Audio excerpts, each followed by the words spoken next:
Hello दोस्तों, आप सभी का स्वागत है समसामयिक घटना चक्र के इस ऑनलाइन प्लेटफॉर्म पर। मैं मोहित आप सभी का स्वागत करता हूं आज अपने इस वीडियो में। और इस वीडियो में लोग चर्चा करेंगे 16 एवं 17 सितंबर के महत्वपूर्ण करंट अफेयर। देखा जाए तो दृष्टि मैगजीन की जो वीडियोस है वो पब्लिश होने स्टार्ट हो गई थी और साथ ही साथ रिवीजन सीरीज हमारी लगातार चल रही है।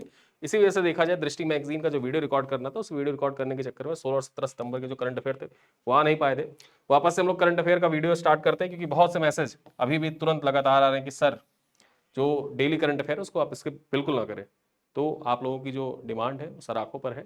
और यहाँ पर देखा जाए ये परीक्षा के लिए बहुत ही महत्वपूर्ण वीडियो क्लास होती है। प्रतिदिन जो newspaper based important current affair रहते हैं उनकी चर्चा की जाती है। यहाँ पर देखा जाए तो Dainik Jagran, the Hindu, Express, DD News, PIB, ANI की रही महत्वपूर्ण खबरों पर यहाँ पर चर्चा की जाती है। साथ ही साथ आकाशवाणी के इंपॉर्टेंट इनपुट जो होते हैं और दैनिक भास्कर से ली गई महत्वपूर्ण खबरों को समाहित किया जाता है, जो आपके परीक्षा के लिए प्रीलिम्स के फैक्ट भी आपके तैयार करवा देगी। और मुख्य परीक्षा के लिए जो मेंस के लिए डाटा होता है, इंपॉर्टेंट फैक्ट्स होते हैं, वो भी आप यहाँ पर देखा जाए वैल्यू एडेड मटेरियल की तरह यूज कर सकते हैं करंट अफेयर के टॉपिक। जब आप मेंस के आंसर लिखते हैं तो मेंस के आंसर लिखने में एक सबसे बेहतरीन तरीका ये है कि आपको हर क्वेश्चन में कुछ ऐसा कंटेंट जरूर पता होना चाहिए जो करंट से रिलेटेड हो। जैसे ही आप उसको करंट से रिलेटेड टॉपिक मेंशन करते हैं तुरंत ही आपका जो आंसर है वो अन्य लोगों के आंसर से ज़्यादा बेहतर हो जाता है। ठीक है। और एग्जामिनर को ये रहता है कि सामने वाला बच्चा जो है वो अपडेट है करंट अफेयर से। तो इसी वजह से देखा जाए ये क्लासेस जो होती हैं डेली न्यूज़पेपर बेस्ड होती हैं और इन पे इंपॉर्टेंट प्रीलिम्स के फैक्ट और मेंस के डाटा यहाँ पर तैयार हो जाते हैं। देखा जाए तो ये हम लोग जो डेली करंट अफेयर पढ़ाते हैं ये मासिक पैकेज के तौर पर है। और इस मासिक पैकेज में देखा जाए आपको बहुत सारी चीज़ें, बहुत सी सुविधाएं मिलती हैं। कौन कौन सी सुविधाएं मिलती हैं आइए देख लेते हैं। यहाँ पर देखा जाए जो ये हमारा मासिक पैकेज है, इस मासिक पैकेज को हमने इस तरीके से डिजाइन किया है कि इसमें प्रतिदिन आपको देखा जाए तो शाम को 7:30 बजे ये जो पैकेज है, इस पैकेज में आपको क्या क्या मिलता है। प्रतिदिन देखा जाए शाम को 7:30 बजे आपको वीडियो क्लास मिल जाती है। डेली देखा जाए तो आपको क्लास, पीपीटी और पीडीएफ प्रोवाइड किया जाता है। ये पीडीएफ हिंदी और इंग्लिश दोनों भाषाओं में होती हैं। ठीक है। और साथ ही साथ देखा जाए यहाँ पर प्रतिदिन 10 एमसीक्यू का ऑनलाइन टेस्ट, ये 10 एमसीक्यू का ऑनलाइन टेस्ट यहाँ पर आपको उपलब्ध होता है। ये तो करते हैं हम डेली बेसिस पर। ये ऐसी चीजें हैं जिनको हम डेली बेसिस पर करते हैं। मासिक क्या किया जाता है, मंथली क्या प्लान है आपके लिए। यहाँ पर देखा जाए इसी पैकेज के अंतर्गत आपको मासिक पीडीएफ जो होती है, पूरे कंप्लीट पीडीएफ, ठीक, मासिक पीडीएफ आपको प्रोवाइड किया जाता है। और ये मासिक पीडीएफ देखा जाए ये हिंदी और इंग्लिश दोनों भाषाओं में होती है। साथ ही साथ यहाँ पर 100 एमसीक्यू का एक फुल टेस्ट होता है। 100 एमसीक्यू का एक फुल टेस्ट होता है। और यहाँ पर देखा जाए तो जो यूपी स्पेशल, ठीक है, UP special plus Bihar special, UP special और बिहार स्पेशल की इंपॉर्टेंट जो पीडीएफ होती है, वीडियो क्लास होती है, वो भी आपको यहीं पर प्रोवाइड किया जाता है। ठीक है। तो ये इतनी सारी सुविधाएं आपको इस पैकेज में मिलती है और इस पैकेज को आप महज देखा जाए तो 25 रुपए में परचेज कर सकते हैं, ज्वाइन कर सकते हैं। कैसे ज्वाइन करना है, आप इस वीडियो के पिन कमेंट में जाइएगा, पिन कमेंट में आपको एक लिंक मिल जाएगा, अन्यथा आप हमारी वेबसाइट पर जाए। वेबसाइट पे जो वीडियो लेक्चर का सेक्शन होता है, वीडियो लेक्चर के सेक्शन में जाके आप परचेज कर सकते हैं। आइए मैं आपको दिखा देता हूँ कैसे आपको जाना है। सीधे आप या तो हमारी एप्लीकेशन पर जाएं, अन्यथा आप गूगल ओपन करें और वहां पर सर्च करें घटना चक्र। ठीक है। घटना चक्र जब आप सर्च करेंगे तो हमारा होम पेज खुल जाएगा। देखा जाए यहाँ पर होम पेज ओपन होने के बाद ये पूरा हमारा देखा जाए एप्लीकेशन और वेबसाइट है। ठीक है। वीडियो लेक्चर के सेक्शन में आपको जाना है। वीडियो लेक्चर आप ओपन करेंगे और जैसे ही आप वीडियो लेक्चर ओपन करेंगे तो वहाँ यहाँ पर आपको सारी चीज़ें दिख जाएंगी। 7 डे स्कीम भी आपको यहीं पर दिख जाएगा। करंट अफेयर, फिर करंट अफेयर इधर देखा जाए अगस्त, जुलाई, सितंबर, सारे यहीं पर आपको दिख जाएंगे। यहाँ पर आपको ओपन करना है करंट अफेयर। और करंट अफेयर ओपन करने के बाद में देखा जाए तो जैसे ही ये करंट अफेयर ओपन होगा यहाँ पर आपको सारी चीज़ें एक साथ दिख जाएंगी। ठीक है। डेमो पीडीएफ यहाँ पर लगा हुआ है, पीडीएफ है, वीडियो है, टेस्ट है। आप जाके देख सकते हैं कि किस प्रकार से यहाँ पर कंटेंट जो है आपको प्रोवाइड किया गया है। सारे कंटेंट यहाँ पर लगे हुए हैं, आप इन कंटेंट को देख सकते हैं, डेमो कंटेंट। ठीक है। टेस्ट लगा के सॉल्व कर सकते हैं, पसंद आए तो आप ज्वाइन कर सकते हैं। यहाँ पर एक चीज मैं आपको बता देता हूँ, जो जब आप बाय नाउ पर क्लिक करेंगे तो ये जो सेल प्राइस लिखा हुआ है 25 रुपए, तो वहां पर एक ऑप्शन आता है कॉइन का। ठीक, कॉइन का ऐसे नीचे ऑप्शन आएगा, उस पर क्लिक कर देना। अगर आपके वॉलेट में कुछ कॉइन होंगे, जैसे घटना चक्र की जो किताबें होती हैं, किताबों के आगे QR कोड लगा होता है कि 50 रुपए कैशबैक पाए, वही कैशबैक वाला जो है उसको आपको ऐप से स्कैन करना होता है, स्कैन कर लेते तो आपके वॉलेट में कॉइन ऐड हो जाता है, और उसी वॉलेट में जो कॉइन ऐड हुआ है उसको यहाँ पर अप्लाई कर देना, तो ये मूल्य जो आपको 25 रुपए दिख रहा है ये 18 रुपए 75 पैसे दिखेगा। 18 रुपए 75 पैसे में आप इस करंट अफेयर के पैकेज को ज्वाइन कर सकते हैं और भरपूर लाभ उठा सकते हैं। पूरी करंट अफेयर की तैयारी आप इसी से कर सकते हैं। ठीक है, चलिए स्टार्ट करते हैं अपनी महत्वपूर्ण खबरें। सबसे पहली खबर क्या है, देखा जाए तो भारत संयुक्त राष्ट्र के खाद्य एवं कृषि संगठन के सहयोग से विश्व स्तरीय सुविधाजनक बंदरगाहों की करेगा निर्माण। ठीक है, जो विश्व स्तरीय सुविधाजनक बंदरगाह है इनके निर्माण के लिए FAO के साथ भारत ने साझेदारी की है। चर्चा कर लेते हैं, इंपॉर्टेंट पॉइंट्स देखते हैं क्या है। भारत ने संयुक्त राष्ट्र खाद्य एवं कृषि संगठन के साथ एक समझौता किया है जिसके तहत 3 प्रमुख बंदरगाह कौन कौन से, दीव का देखा जाए तो वनकबारा, पुदुचेरी का कराईकल और गुजरात का जखाऊ, ये 3 पोर्ट है। इन 3 पोर्ट पर देखा जाए तो विश्व स्तरीय मत्स्य बंदरगाह के रूप में इसको विकसित किया जाएगा। इस परियोजना के लगभग कितना निवेश होगा, तो यहां पर 379.80 करोड़ रुपए का निवेश इसमें किया जाएगा। ठीक है, तो 3 बंदरगाह हैं, तीनों बंदरगाहों का नाम याद रखना कि परीक्षा में आपसे ऐसे मिलान करने के लिए पूछ सकता है कि कराईकल बंदरगाह कहां पर अवस्थित है, जखाऊ बंदरगाह कहां पर अवस्थित है, या बनकबरा बंदरगाह कहां पर अवस्थित है। तो बनकबरा बंदरगाह जो है ये दीव में अवस्थित है, वहीं पर कराईकल पुदुचेरी में, और जखाऊ बंदरगाह कहां पर है, गुजरात में है। और इन तीनों बंदरगाहों को देखा जाए विश्व स्तरीय मत्स्य बंदरगाह के रूप में विकसित करने के लिए भारत ने FAO के साथ समझौते ज्ञापन पर हस्ताक्षर किया है। देखा जाए तो इसका उद्देश्य क्या है, राष्ट्रीय खाद्य एवं पोषण सुरक्षा, पर्यावरण अनुकूल समावेशी मत्स्य प्रणाली को बढ़ावा देना इसका मुख्य उद्देश्य है। बंदरगाहों की दक्षता बढ़ाने के लिए digital platform, 5G, AI, automation जैसी तकनीकों पर भी जोर दिया जाएगा। ठीक है, तो इस वजह से ये पॉइंट आपके परीक्षा के लिए महत्वपूर्ण हो जाता है कि भारत ने जो विश्व स्तरीय बंदरगाह है इसको विकसित करने के लिए किसके साथ समझौते ज्ञापन पर हस्ताक्षर किया है, तो FAO के साथ समझौते ज्ञापन पर हस्ताक्षर किया है। चलिए आगे देखते हैं। यूनेस्को की सूची में देश के 7 नए प्राकृतिक धरोहर स्थलों को शामिल किया गया है। ठीक है, जो यूनेस्को के सूची है इसमें देश के 7 नए प्राकृतिक धरोहर स्थलों को शामिल किया गया है। चर्चा कर लेते हैं। तो देश भर से 7 नए प्राकृतिक धरोहर स्थलों को यूनेस्को की विश्व धरोहर सूची की जो संभावित सूची है ना, यहाँ पर संभावित सूची में 7 स्थलों को शामिल किया गया है, जिससे इस सूची में जो भारत के स्थलों की संख्या है वो 62 से बढ़कर कितनी हो गई है, 69 हो गई है। ठीक है, 62 से बढ़ के 69 हो गई है, 7 ऐड हुए हैं, संभावित स्थल है। संभावित स्थल का मतलब ये होता है कि संभावित सूची में अगर हम डाल देते हैं तो भविष्य में, ठीक है, भविष्य में देखा जाए वर्ल्ड हेरिटेज साइट बनने की संभावना उनकी ज्यादा हो जाती है। यहां पर देखा जाए इस सूची में शामिल होने से भारत में अब टोटल देखा जाए तो 49 सांस्कृतिक स्थल, 17 प्राकृतिक स्थल और 3 मिश्रित धरोहर स्थल शामिल हो गए हैं। ठीक है, 3 मिश्रित धरोहर स्थल जो है ये शामिल हो गए हैं संभावित सूची में। देखा जाए तो नए स्थलों में महाराष्ट्र के पंचगनी और महाबलेश्वर स्थित दक्कन ट्रैप, ये दक्कन ट्रैप कहां पर अवस्थित है, ये महाराष्ट्र में अवस्थित है, ये आप जानते ही हैं। तो महाराष्ट्र के पंचगनी और महाबलेश्वर स्थित जो दक्कन ट्रैप है उसको शामिल किया गया संभावित सूची में। कर्नाटक की सेंट मैरी द्वीप समूह भूवैज्ञानिक विरासत, ठीक है, सेंट मैरी द्वीप समूह का जो भूवैज्ञानिक विरासत है उसको शामिल किया गया है। मेघालय युग की गुफाएं जो है इनको शामिल किया गया है। नागा हिल ओफियोलाइट को शामिल किया गया है। आंध्र प्रदेश के एरामट्टी डिब्बलू, ठीक है, जो एरामट्टी डिब्बालू है इसको शामिल किया गया है। तिरुमाला पहाड़ी और केरल के वर्कला चट्टानें इसमें शामिल की गई है। तो ये 7 ऐसे स्थल हैं, इन 7 स्थलों को देखा जाए यूनेस्को की संभावित सूची में शामिल किया गया है। संस्कृति मंत्रालय के द्वारा इसको संभावित सूची में शामिल किया गया है। 49 सांस्कृतिक स्थल हो गए, 17 प्राकृतिक और 3 मिश्रित स्थल हो गए हैं। और इस प्रकार से देखें टोटल जो संभावित स्थल थे उनकी संख्या 62 से बढ़कर कितनी हो गई है, 69 हो गई है। ठीक है, तो ये पॉइंट आप याद रख सकते हैं। कितने नए प्राकृतिक धरोहर स्थलों को शामिल किया गया है संभावित सूची में, तो 7 नए प्राकृतिक धरोहर स्थलों को संभावित सूची में शामिल किया गया है। चलिए आगे चलते हैं।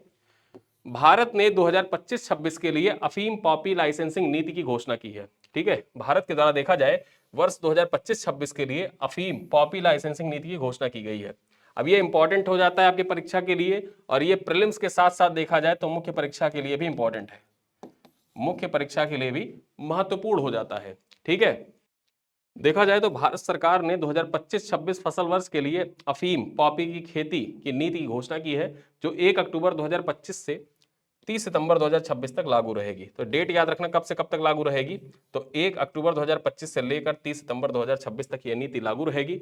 यहां पर बात कर ले तो यह नीति मध्य प्रदेश, राजस्थान, उत्तर प्रदेश के किसानों को कवर करती है। कौन कौन से राज्यों के? 3 राज्यों, मध्य प्रदेश, राजस्थान और उत्तर प्रदेश के किसानों को कवर करती है। जिन किसानों की पैदावार उच्च, यहां पर देखा जाए जिन किसानों की उच्च पैदावार है, जैसे 4.2 किलोग्राम प्रति हेक्टेयर या उससे अधिक है, उन्हें अफीम गम खेती जारी रखने की अनुमति होगी। ठीक है, उच्च पैदावार वाले जो किसान हैं जिनकी प्रति हेक्टेयर 4.2 किलोग्राम, ठीक है, अफीम गम की खेती होती है, अगर इतनी पैदावार है तो उनकी अनुमति जारी रहेगी। जिन किसानों पैदावार जो मध्यम है, मध्यम मतलब मध्यम कितना, 3 से लेकर 4.2 किलोग्राम के बीच प्रति हेक्टेयर है, वे अनलैस्ड पॉपी स्ट्रॉ उगा सकते हैं, जिसके लिए 5 वर्षीय लाइसेंस प्रदान किए जाएंगे।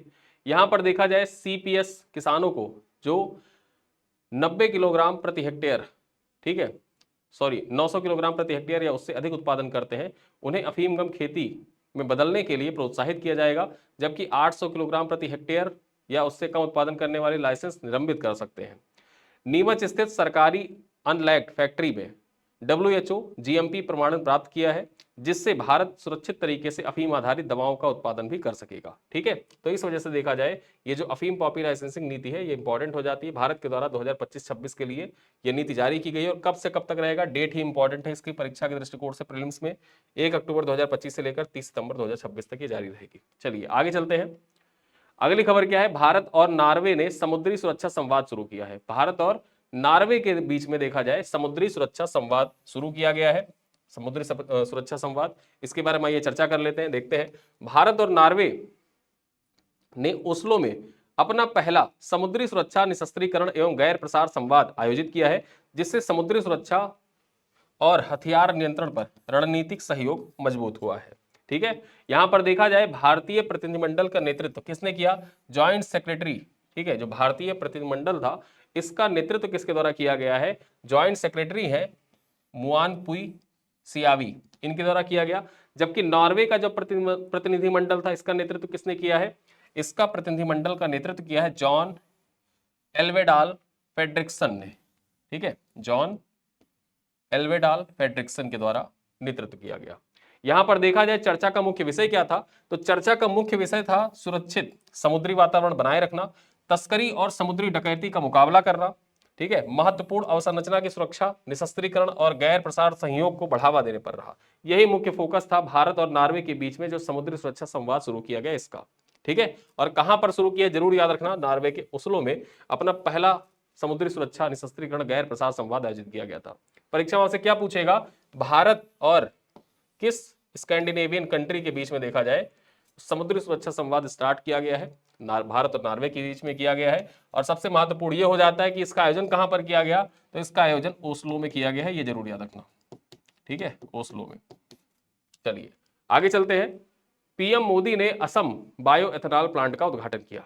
पीएम मोदी के द्वारा असम बायो एथेनॉल प्लांट का उद्घाटन किया गया है, देख लेते हैं, इंपॉर्टेंट है आपकी परीक्षा के दृष्टिकोण से। प्रधानमंत्री नरेंद्र मोदी ने नुमालीगढ़ रिफाइनरी लिमिटेड में असम बायो एथेनॉल प्लांट का उद्घाटन किया और पॉली पेप्रोलिन प्लांट की आधारशिला भी रखी है यहाँ पर। ठीक है, देखा जाए तो बायो एथेनॉल प्लांट जो भारत का पहला बांस से एथेनॉल उत्पादन करने वाला प्लांट है, हरित ऊर्जा को बढ़ावा देता है और स्थानीय किसानों आदिवासी समुदायों के लिए लाभकारी है। याद रखना ये भारत का पहला बांस आधारित एथेनॉल प्लांट है। ठीक है, और इसका उद्घाटन कहां पर किया गया है, इसका उद्घाटन असम में किया गया है। असम में परीक्षा में डायरेक्टली पूछेगा कि भारत का पहला बांस आधारित एथेनॉल प्लांट का उद्घाटन पीएम नरेंद्र मोदी के द्वारा किस राज्य में किया गया, असम राज्य में किया गया है। ठीक है, यहां पर देखा जाए प्रधानमंत्री नरेंद्र मोदी ने असम की ऊर्जा एवं पेट्रोकेमिकल क्षेत्र में भूमिका को रेखांकित किया है और राज्य के लिए सरकार के 18,000 करोड़ के विकास कार्यों के आवंटन का उल्लेख भी किया है। ठीक है, चलिए आगे चलते हैं। देखा जाए तो ये परियोजनाएं सतत ऊर्जा, औद्योगिक विकास और रोजगार के अवसर को बढ़ावा देने में मदद करेंगी। अगली खबर क्या है, भारत ने महिला हॉकी एशिया कप 2025 में जीता रजत पदक। जो भारतीय महिला हॉकी टीम थी इसने एशिया कप 2025 का जो खिताब था उसमें देखा जाए रजत पदक हासिल किया है। चर्चा कर लेते हैं। भारतीय महिला हॉकी टीम ने एशिया कप 2025 के फाइनल में चीन के हाथों 1-4 से हार के बावजूद रजत पदक अपने नाम किया है। ठीक है, देखा जाए तो जो नवनीत कौर है, नवनीत कौर ने भारत की ओर से एकमात्र गोल किया, जबकि चीन की जिक्सिया ओ, होंगली, माइरांग जो और जियाकी झोंग, इन्होंने 4 गोल दागे। मतलब याद रखना कि जो फाइनल मुकाबला हुआ था 4-1 से चीन ने भारत को पराजित किया। चीन ने भारत को पराजित किया। चीन ने स्वर्ण जीता है महिला एशिया कप में और भारत ने रजत पदक जीता है। ठीक है, देखा जाए तो कप्तान सलीमा टेटे की अगुवाई में भारत की युवा टीम ने शानदार प्रदर्शन किया यहाँ पर। ठीक, तो याद रखना आपके परीक्षा के लिए एशिया कप, महिला एशिया कप इंपॉर्टेंट हो जाता है, महिला हॉकी एशिया कप। चलिए आगे चलते हैं। भारत की मीनाक्षी ने 2025 वर्ल्ड बॉक्सिंग चैंपियनशिप में स्वर्ण पदक जीता है। ठीक है, भारत की जो मीनाक्षी हैं, इन्होंने 2025 का जो वर्ल्ड बॉक्सिंग चैंपियनशिप था इसमें गोल्ड मेडल जीता है। चर्चा कर लेते हैं। तो भारतीय बॉक्सर मीनाक्षी ने 2025 वर्ल्ड बॉक्सिंग चैंपियनशिप में महिलाओं की किस वर्ग कैटेगरी में, 48 किलोग्राम वर्ग कैटेगरी में, अक्सर आपसे वर्ग कैटेगरी वाले सवाल पूछ लिए जाते हैं बॉक्सिंग से रिलेटेड। ठीक है, तो याद रखना 48 किलोग्राम वर्ग कैटेगरी में इन्होंने रजत पदक जीता, सॉरी स्वर्ण पदक जीता है। यहां पर चर्चा कर लें तो कजाकिस्तान की नाजिमा कजाइबो को 4-1 से पराजित किया है। ठीक, 4-1 से पराजित किया है। किसने? मीनाक्षी ने 48 किलोग्राम वर्ग कैटेगरी में जीता है। देखा जाए तो वह इस इवेंट में जैस्मिन लेम्बोरिया को के बाद स्वर्ण जीतने वाली दूसरी भारतीय बन गई हैं और भारत के 4 पदक की उपलब्धि में योगदान दिया है। 24 वर्षीय मीनाक्षी ने सटीक पंच, बेहतरीन फिटनेस और रणनीतिक कौशल के साथ शानदार प्रदर्शन किया और अपनी पिछली हार का बदला ले लिया है। पिछली बार ये फाइनल में हार गई थी और इस बार देखा जाए इन्होंने स्वर्ण पदक जीत लिया है। आगे चले। भारत, ईरान, उज्बेकिस्तान की पहली त्रिपक्षीय बैठक का आयोजन किया गया है।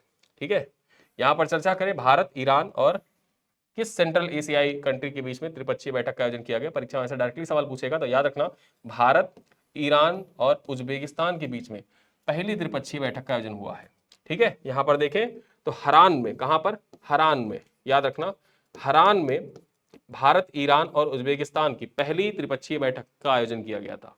बैठक में उग्रवाद, आतंकवाद से निपटने, क्षेत्रीय सुरक्षा को मजबूत करने और चाबहार बंदरगाह के माध्यम से भारत उज्बेकिस्तान व्यापार को बढ़ावा देने पर सहमति बनी है।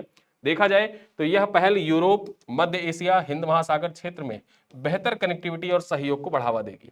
ठीक है, यहां पर बेसिकली जो भारत उज्बेकिस्तान व्यापार है, भारत उज्बेकिस्तान व्यापार, इस पर विशेष फोकस किया गया है चाबहार के माध्यम से। हालांकि देखा जाए तो डोनाल्ड ट्रंप ने जो यहां पर छूट प्रदान कर रखी थी चाबहार पोर्ट के संचालन में, उसको रद्द कर दिया है। ठीक है, जो भारत को छूट मिली हुई थी उस छूट को डोनाल्ड ट्रंप ने रद्द कर दिया है। चलिए आगे चलते हैं। अगली खबर क्या है? लखनऊ में CSIR स्टार्टअप कॉन्क्लेव 2025 का आयोजन। ठीक है, तो CSIR स्टार्टअप कॉन्क्लेव 2025 का आयोजन कहां पर किया गया है? लखनऊ में किया गया है। यह पॉइंट इंपॉर्टेंट है। देखा जाए यहां पर तो लखनऊ में आयोजित CSIR स्टार्टअप कॉन्क्लेव 2025 का उद्घाटन केंद्रीय विज्ञान एवं प्रौद्योगिकी मंत्री डॉक्टर जितेंद्र सिंह और उत्तर प्रदेश के मुख्यमंत्री योगी आदित्यनाथ ने किया है। ठीक है, तो याद रखना जो CSIR स्टार्टअप कॉन्क्लेव 2025 है, इसका आयोजन कहां पर किया गया? इसका आयोजन लखनऊ में किया गया है। ठीक, लखनऊ में इसका आयोजन किया गया और इसका उद्घाटन किसने किया है? तो उद्घाटन देखा जाए तो CM योगी आदित्यनाथ और यहां पर देखा जाए तो जो जितेंद्र सिंह है, केंद्रीय मंत्री जितेंद्र सिंह, इनके द्वारा किया गया है। ठीक है, चलिए देखा जाए तो सम्मेलन का उद्देश्य क्या है? सम्मेलन का उद्देश्य विज्ञान और स्टार्टअप को छोटे शहरों और टियर 2 टियर 3 कस्बों तक पहुंचाना है। साथ ही साथ देखा जाए इसी अवसर पर भारत का पहला स्वास्तिक आकार का कमल उद्यान, ठीक है, भारत का पहला स्वास्तिक आकार का कमल उद्यान और विश्व का पहला 108 पंखुड़ी वाला कमल लखनऊ के NBRI में उद्घाटित किया गया है। ये 108 पंखुड़ी वाला जो कमल है उसको NBRI में उद्घाटित किया गया है। इसमें 60 कमल और 50 वाटर लिली की प्रजातियां शामिल हैं। जो स्वास्तिक आकार का कमल उद्यान है ना, यहां पर देखा जाए 60 कमल और 50 वाटर लिली की प्रजातियों को शामिल किया गया है। साथ ही साथ 108 पंखुड़ी वाला जो कमल है इसका उद्घाटन भी किया गया है। ठीक है, चलिए देखा जाए तो CSIR जो स्टार्टअप कॉन्क्लेव है, यह पहल नवाचार, उद्यमिता और कृषि आधारित उद्योगों के लिए नए अवसर प्रदान करेगी। लखनऊ अब भारत की वैज्ञानिक और स्टार्टअप परिदृश्य में तेजी से उभरता केंद्र भी बन चुका है। जैसा कि आप सब जानते हैं कि जो लखनऊ है, यहीं पर AICT का विकास भी किया जाएगा।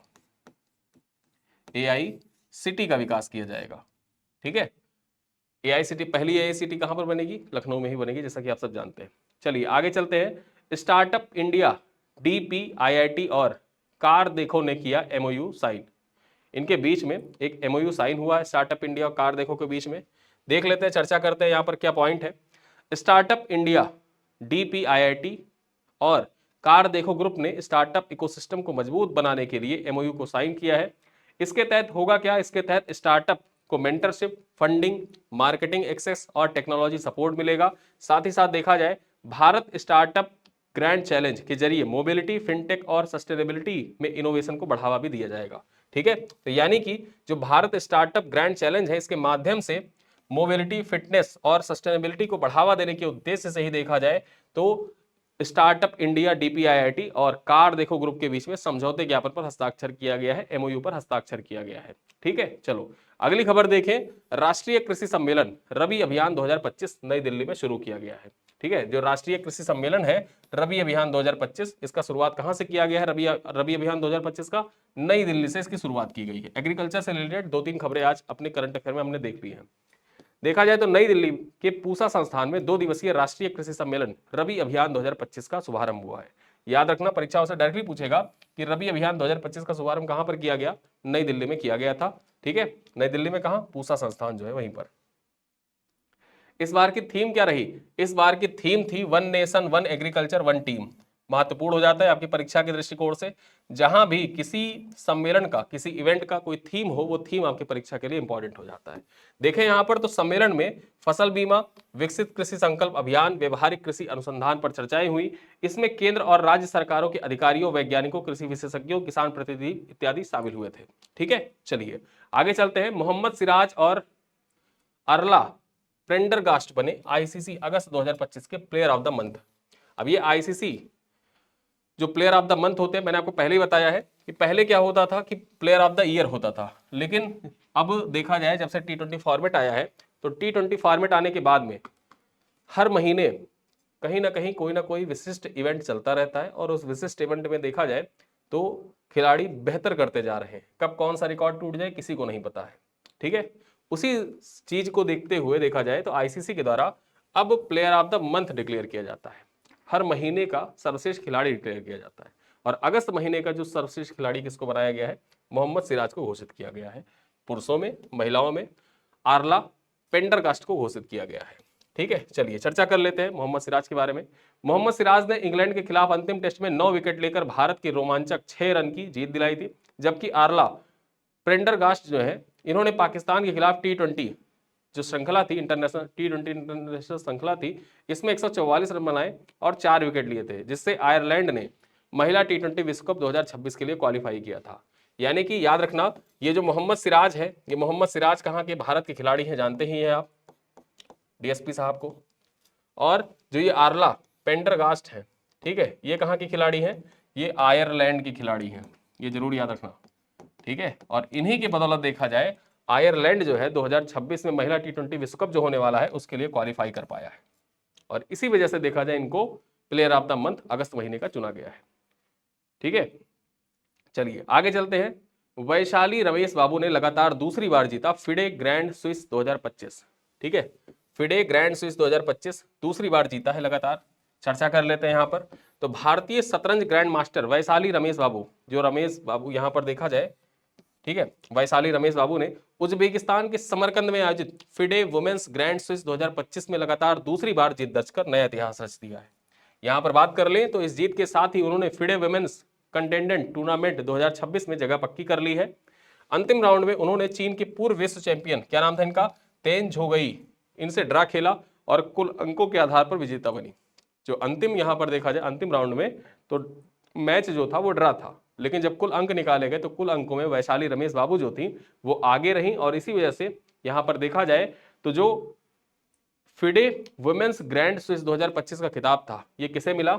ये वैशाली रमेश बाबू को मिला। पिछली बार भी इन्होंने ही जीता था 2024 का खिताब भी, और 2025 का खिताब फिर से जीत लिया है। आगे चलते हैं। झारखंड में आदिवासियों की मानकी मुंडा प्रणाली पर हस्तक्षेप के विरोध में प्रदर्शन। अब यहां पर याद रखिएगा मानकी मुंडा प्रणाली, क्यों इसको करंट अफेयर में रखा है? देखा जाए तो आपकी परीक्षा के दृष्टिकोण से यह बहुत ही महत्वपूर्ण हो जाता है। ठीक है, मानकी मुंडा प्रणाली एग्जाम में क्या पूछेगा? ये किस जनजातीय समूह से संबंधित है? जो मानकी मुंडा प्रणाली है इसका संबंध किस जनजातीय समूह से है? ठीक है, तो यहां पर देखा जाए हो जनजाति के आदिवासियों ने अपने पारंपरिक स्वशासन तंत्र मानकी मुंडा प्रणाली में हस्तक्षेप के आरोप में उपायुक्त के खिलाफ विरोध दर्ज किया है। ठीक है, झारखंड के जो उपायुक्त है उनके खिलाफ देखा जाए, डिप्टी कमिश्नर जो है उनके खिलाफ विरोध प्रदर्शन दर्ज किया है। तो याद रखना ये जो मानकी मुंडा प्रणाली है ना, ये किस जनजाति से संबंधित है? ये हो जनजाति से संबंधित है, हो जनजाति से इसका संबंध है। ठीक, याद रखना, हो जनजाति से। ठीक है, और ये बेसिकली है क्या? ये इनकी पारंपरिक स्वशासन तंत्र प्रणाली है, पारंपरिक स्वशासन तंत्र प्रणाली है। परीक्षा में आपसे डायरेक्टली पूछेगा कि मानकी मुंडा प्रणाली निम्नलिखित में से किस जनजाति की स्वशासन तंत्र प्रणाली है? ठीक है, तो हो जनजाति की है। आगे देखा जाए, इस प्रणाली में हर गांव का नेतृत्व एक मुंडा करता है जबकि कई गांवों के समूह के प्रबंधन मानकी करता है। ठीक है, होता क्या है, यहाँ पर हर गांव का जो नेतृत्व है मुंडा के द्वारा किया जाता है, जबकि कई गांवों का जो समूह होता है उसका प्रबंधन मानकी के द्वारा किया जाता है, इसीलिए इसे मुंडा मानकी प्रथा कहा जाता है। देखा जाए तो विशेषज्ञों के अनुसार यह मामला झारखंड के आदिवासी स्वशासन व्यवस्था और आधुनिक प्रशासन के बीच संतुलन बनाए रखने को चुनौती को दर्शाता है। ठीक है, चलिए अब यहां पर चलते हैं, प्रमुख कुछ एमसीक्यू देख लेते हैं जो आपके परीक्षा के लिए महत्वपूर्ण है और इसी वीडियो लेक्चर पर आधारित है। तो है क्या एमसीक्यू? पहला एमसीक्यू देखते हैं, भारत ने संयुक्त राष्ट्र के खाद्य एवं कृषि संगठन के सहयोग से किन बंदरगाहों को विश्व स्तरीय मत्स्य बंदरगाह के रूप में विकसित करने का निर्णय लिया है? यानी कि जो समझौता ज्ञापन हस्ताक्षरित किया गया है उस समझौते ज्ञापन हस्ताक्षर के अंतर्गत कौन कौन से बंदरगाह है जो शामिल है? देखा जाए तो ऑप्शन ए कह रहा है दीव का वनकबरा, पुदुचेरी का कराईकल, गुजरात का जखाऊ बंदरगाह। बी कह रहा है कांडला, पारादीप, विशाखापत्तनम बंदरगाह। सी कह रहा है चेन्नई, मुंबई, कोलकाता बंदरगाह। डी कह रहा है तूतीकोरिन, मर्मुगांव, हल्दिया बंदरगाह। ठीक है, तो कौन सा बंदरगाह है जिसको विश्व स्तरीय मत्स्य बंदरगाह के रूप में विकसित किया जाएगा? और इसके लिए भारत ने FAO के साथ समझौते ज्ञापन पर हस्ताक्षर किया है। क्वेश्चन नंबर 2 क्या कह रहा है? भारत ने 7 नए प्राकृतिक धरोहर स्थल हाल ही में यूनेस्को की विश्व धरोहर स्थलों की संभावित सूची में शामिल हुए हैं। इन सूची में भारत के कुल स्थलों की संख्या कितनी हो गई है? ठीक है, यहां पर 7 प्राकृतिक धरोहर स्थलों को शामिल किया गया है और उसके बाद जो प्राकृतिक धरोहर स्थलों की संख्या थी वो कितनी हो गई है? 62 हो गई है, 65 हो गई है, या 69 हो गई है, या 72 हो गई है? ठीक है, आप बताएं पहले कितनी थी? 62 थी, और अब 7 नए ऐड किए गए हैं, तो कितनी हो गई है? कमेंट में आप लिख सकते हैं। क्वेश्चन नंबर 3 क्या कह रहा है? अफीम पॉपी लाइसेंसिंग नीति 2025-26 किस अवधि के लिए लागू होगी? ये सवाल आपसे डायरेक्टली ऐसे ही पूछा जा सकता है, एग्जैक्ट ऐसे ही सवाल आपसे परीक्षा में पूछेगा। देखा जाए तो 1 अप्रैल 2025 से 31 मार्च 2026 तक, 1 जनवरी 2025 से लेकर 31 दिसंबर 2026 तक, 1 अक्टूबर 2025 से 30 सितंबर 2026 तक, या 1 जुलाई 2025 से 30 जून 2026 तक। कौन सा ऑप्शन यहां पर सही होगा ये आप कमेंट करके बता सकते हैं। चलिए क्वेश्चन नंबर 4 पूछते हैं, यहां पर क्या है? क्वेश्चन नंबर 4 है, भारत और नॉर्वे का पहला समुद्री सुरक्षा संवाद कहां आयोजित किया गया? परीक्षा में आपसे डायरेक्टली पूछेगा, जैसे मैंने आपकी बीच में ही बता दिया था कि ऐसे सवाल आपकी परीक्षा में पूछे जाते हैं और डायरेक्टली पूछ लेगा कि कहां पर इसका आयोजन हुआ, नई दिल्ली में हुआ, या ओस्लो में हुआ, या बर्गन में हुआ, या मुंबई में हुआ। ठीक है, क्वेश्चन नंबर 5 क्या कह रहा है? असम में नुमालीगढ़ रिफाइनरी लिमिटेड में उद्घाटित भारत का पहला बांस से एथेनॉल बनाने का प्लांट किस नाम से जाना जाएगा? तो इसे असम ग्रीन एथेनॉल प्रोजेक्ट कहा जाएगा, असम बायो एथेनॉल प्लांट कहा जाएगा, नॉर्थ ईस्ट एथेनॉल मिशन कहा जाएगा, या भारत बायो ग्रीन कहा जाएगा। ठीक है, तो क्या कहा जाएगा ये आप कमेंट करके बता सकते हैं।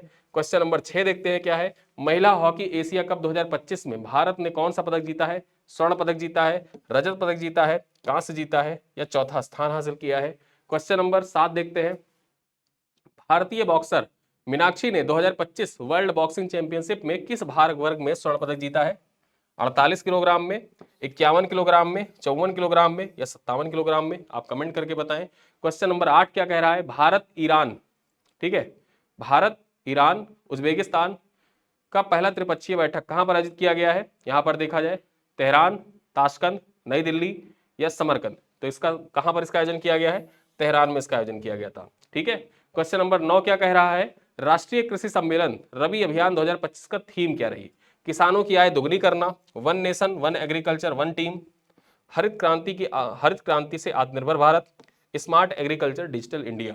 ठीक है, तो यहां पर सही ऑप्शन आपका क्या हो जाएगा? राष्ट्रीय कृषि सम्मेलन रबी अभियान 2025 का थीम क्या था? One nation one agriculture one team, यही इसका सही ऑप्शन था, इसी को मैंने आपको अभी बताया भी है। क्वेश्चन नंबर 10 देख लेते हैं, किस भारतीय महिला ग्रैंड मास्टर ने लगातार दूसरी बार फिडे वुमेन ग्रैंड स्विस 2025 का खिताब जीता है? कोनोरू हम्पी ने जीता है, हरिका द्रोणवल्ली ने, वैशाली रमेश बाबू ने, या दिव्या देशमुख ने? ठीक है, यहां पर दिव्या देशमुख का नाम भी इंपॉर्टेंट हो जाता है।